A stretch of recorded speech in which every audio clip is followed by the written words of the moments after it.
معزز سامعین گرامی قدر، ہم ایک نام نہاد ایسے اسلامی معاشرے میں جی رہے ہیں کہ جو نام کا تو اسلامی ہے اور ایسی ریاست میں جی رہے ہیں جو بے شک ریاست تو اسلامی ہے، لیکن ہمارے اپنے اعمال، ہماری اپنی کرتوتیں اسلام سے مطابقت نہیں رکھتی۔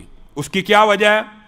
ایک اسلامی ریاست کے اندر، ایک اسلامی معاشرے کے اندر کیا آج ہمیں یہ تبلیغ کرنے کی ضرورت ہونی چاہیے تھی کہ 14 فروری آ رہا ہے، فحاشی اور عریانی اور بدماشی کا عالمی دن آ رہا ہے، اس حوالے سے لوگوں کو اگر اس معاشرے میں بھی سمجھانے کی ضرورت ہے تو پھر یہ نام کا ہی اسلامی ہے۔ کہاں پہ ہیں وہ لبرل مافیاز کی آنٹیاں اور محبتی مافیا کلچر جو کہتا ہے کہ سیمنٹ کی بوری مسجد میں دینے سے بہتر ہے آٹے کی بوری ہمسائے کو دے دو؟ کہاں پہ ہیں وہ جو نعرے لگاتے ہیں قربانی کا، بکرا ذبح کرنے کی بجائے غریب کی بیٹی کا جہیز تیار کر لو؟ وہ جو نعرے، دعوے، یہ جو بوریاں اور یہ جو جہیز کے نعرے ہیں، یہ صرف قربانی اور حج کے ایام میں ان کو یاد آتے ہیں۔ یہ جو ویلنٹائن ڈے 14 فروری کو آ رہا ہے، پوری دنیا میں اربوں ڈالر صرف کارڈز، کیک، پھول اور بدماشی، عیاشی، فحاشی کے لیے خرچ کرنے ہیں، وہ غریبوں کی جیب میں نہیں جا سکتے؟ اس سے غریب کی بیٹی کی شادی نہیں ہو سکتی، اس سے جہیز تیار نہیں ہو سکتا؟ یہ کتنے دکھ اور افسوس کی بات ہے، دکھ اور افسوس کی بات ہے، یہ نو ہے کہ ہم اس اسلامی معاشرے میں رہتے ہیں جہاں پہ ہماری اسلامی تربیت کا اندازہ یہ ہے کہ غیر محرم محبوب ہے، غیر محرم صنم ہے، معاذ اللہ غیر محرم معشوق ہے، اس کے لیے شعر و شاعری کی جا رہی ہے، اس کے لیے شعر و شاعری کی صنف ایجاد ہے، اس کے لیے لمبے لمبے افسانے ہیں، اس کے لیے پیار محبت کے ایسے ایسے واہیات اور گندے اشعار ہیں، شعراء کی کتابیں موجود ہیں، اور جو پکیزہ تعلقات ہیں میاں اور بیوی کا، ان کے لیے شعر اور شاعری نہیں ہے، ان کے لیے ان بدبختوں نے کیا کیا ہوا ہے؟ لطیفے ایجاد کیے ہوئے ہیں۔ یہ ہماری اسلامی معاشرہ، یہ ہماری اقدار ہیں کہ غیر محرم صنم کے لیے شعر و شاعری کی صنف ہے، اور حلال پکیزہ پوتر محترم احترام والے رشتوں کے لیے آپس میں لطیفے ہیں۔ یہ ہمارے معاشرے کا المی ہے۔ میرے بھائیوں، یہ کہاں سے کلچر آیا؟ یہ ویلنٹائن، اس کی اگر آپ تاریخ اٹھا کر دیکھیں تو مذاہب کے اندر عیسائی بھی مذہبی طور پہ اس کو ناپسند کرتے ہیں۔ مذہب کیسے ہو سکتا ہے؟ کون سا مذہب ہے جو فحاشی اور عریانی کو، بغیرتی کو پسند کرتا ہو، بدماشی کو؟ کون سا مذہب پروموٹ کرتا ہے؟ کوئی نہیں کرتا۔ یہ خود ساختہ باتیں ہیں، یہ من گڑت فلسفے ہیں۔ یہ ویلنٹائن، سینٹ ویلنٹائن، اس کے حوالے سے تاریخ میں متعدد واقعات ہے۔ ایک جو مشہور واقعہ ہے، اس کو جیلر کی، بدبخت کو جیلر کی بیٹی سے محبت ہو گئی اور اس نے پھر ایک لیٹر لکھا تھا فرام یور ویلنٹائن، وہاں سے یہ دن ایجاد ہوا۔ یہ سفلی جذبات کا دن ہے، یہ شہوات کا دن ہے۔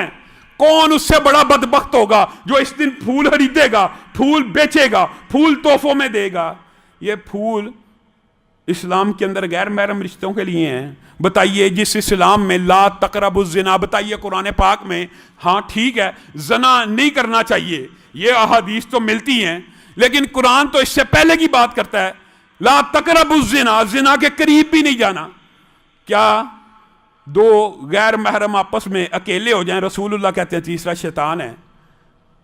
جس اسلام کے اندر خوشبو لگا کے عورت بازار میں نکلے، لوگ اس کی طرف متوجہ اور رسول اللہ اس کو کہیں گویا یہ ایسی ہے، ایسی ایسی ہے، یعنی بری عورت ہے۔ بتائیے، اس اسلام کے اندر غیر محرم رشتہ آپس میں ایک دوسرے کو محبت کے تحفے تحائف بھیجے، آپ کے سامنے وہ حدیثیں نہیں آتی اور قرآن کی آیت ہے؟ وہ اس سے بڑا بدبخت ظالم کون ہے جو معاشرے میں فحاشی اور عریانی کو فروغ دینا چاہتا ہو؟ اور آپ کو پتہ ہے یہ حدیث بھی صحیح ہے کہ قرآن کی آیت بھی ہے کہ ایسے نرم آواز میں، غیر محرم سے نرم آواز میں بھی بات نہیں ہونی چاہیے، ایسی آواز ایسی لوچدار نہیں ہونی چاہیے کہ اس کے دل میں مرض پیدا ہو، وہ آپ کی طرف متوجہ ہو۔ آپ کی غیر موجودگی میں کوئی خدمت گزار غیر محرم رشتے کو بڑھ بڑھ کے پوچھے، یہ اسلام میں اس کی اجازت نہیں ہے۔ رسول اللہ صلی اللہ علیہ وسلم نے کہہ دیا تھا کہ کل قیامت کے دن ایسا بندہ جو تیرے رشتوں کے اوپر اس انداز میں فیور کر رہا ہو کہ رشتوں کے دل میں، چاہے اس کے دل میں خیال ہو یا نہ ہو، رشتوں کے دل میں کیا مطلب؟ ایک بندہ کسی کی ڈیوٹی لگا کے گیا، میں سفر پہ جا رہا ہوں اور میرے گھر والوں کا خیال رکھنا۔ اب وہ بندہ اس کی ذمہ داری یہ ہے کہ گھر والوں کا خیال رکھے، جب وہ کوئی چیز منگوائیں دے دے، وہ بار بار کالیں کر رہا ہے، بار بار بیلیں بجا رہا ہے، بار بار گھر کی دستک دے رہا ہے کہ میرے لائق کو خدمت، میرے لائق کو خدمت، اگرچہ وہ اخلاص سے کر رہا ہو لیکن اس کا انداز یہ ہو کہ گھر والی کے دل میں یہ خیال پیدا ہو کہ یہ جتنی میرے خامن نے ڈیوٹی لگائی ہے اس سے بڑھ کے کر رہا ہے، یہ اس سے بڑھ کے کر رہا ہے۔ حدیث کے الفاظ یہ ہیں، کل قیامت کے دن اس بندے کو کھڑا کیا جائے گا اور اس کے خامن کو کہا جائے گا جب تو اللہ کے راستے پہ نکلا تھا تو اس نے تیرے گھر والوں کو صرف یہ کہا تھا، برائی کوئی نہیں کی، برا کچھ نہیں کہا، صرف یہ وسوسہ تیرے گھر والوں کے دل میں ڈالنے میں کامیاب ہو گیا تھا کہ یہ بندہ میری زیادہ فیور کرتا ہے، جا یہ تیرے سامنے کھڑا ہے، اس کی یہ نیکیوں کی کتاب ہے، جتنی نیکیاں چاہتا ہے اس میں سے لے لے۔ کوئی بندہ چھوڑے گا کسی کی نیکی اس دن؟ میرے بھائیو، یہ اسلام کے اصول ہیں۔ غیر محرموں سے اس طرح ہنس ہنس کے باتیں کرنا عام جائز نہیں ہے، تو محبت کا اظہار اور دکھ ہوتا ہے، افسوس ہوتا ہے، والدین کو بھی بہن بھائیوں کو بھی۔ اللہ کی قسم سوچنا چاہیے، آپ کا اپنے گھر والوں کے ساتھ بھی محبت اور مودت اور الفت کا رشتہ ہونا چاہیے، تاکہ کوئی بدبخت راہ چلتے آپ کی بہن بیٹی کو کوئی محبت کے الفاظ بول دے تو وہ اس کی طرف اٹریکٹ نہ ہو کہ ہمارے باپ نے تو کبھی ہمیں یہ بھی نہیں کہا میں تم سے محبت کرتا ہوں، ہمارے باپ نے تو کبھی مجھے اپنے سینے سے نہیں لگایا، میرے سر پہ شفقت سے ہاتھ نہیں پھیرا۔ اگر آپ اسلامی معاشرہ چاہتے ہیں تو اپنے آپ کو پورے کا پورا رسول اللہ کی سیرت میں ڈھالیں کہ رسول اللہ کی بیٹی فاطمہ آ رہی ہے، رسول اللہ آگے بڑھ کر ان کا استقبال کر رہے ہیں، ان کے ماتھے کو چوم رہے ہیں۔ یہ وہ بچیاں اور بیٹیاں اور بہنیں ہوتی ہیں، بھائی جن سے محبت کرتے ہیں اور والد جن سے محبت کرتے ہیں، ان کے بہکنے کے امکانات کم ہوتے ہیں۔